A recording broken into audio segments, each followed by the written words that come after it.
কেন নেবেন না? তুমি সুদ খাবে? চাচা কুরবানির মাংস নেবেন না? বাবা আমরা গরিব শরীর মানুষ বাবা, কুরবানি দিতে পারিনি। আমাদের তো পরিবার আছে, অনেকের তো ইচ্ছা জাগে।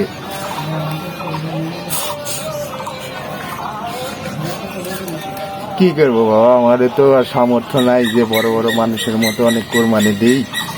তারপরেও ইচ্ছা জাগে, কিন্তু যাই হোক না কেন আমরা বড় বড়দের মতো ঘুষ করে টাকা দিয়ে কোরবানি মাংস আমরা নিব না।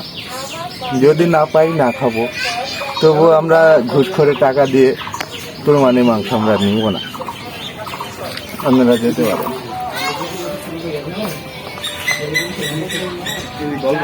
চাচা কুরবানি মাংস নেবেন না?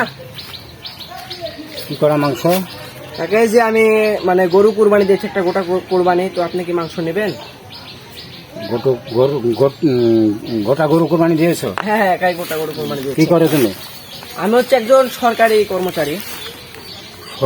সরকারি কর্মচারী হয়ে তুমি একটা গরু দিলে কত টাকা বেতন পাও তুমি?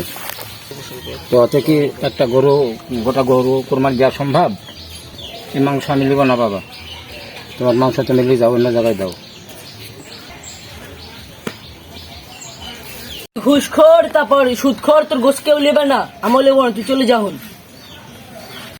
বন্ধু কুরবানির মাংস সবাইকে দিতে গেলাম, কেউ তো আমার মাংস নিল না রে।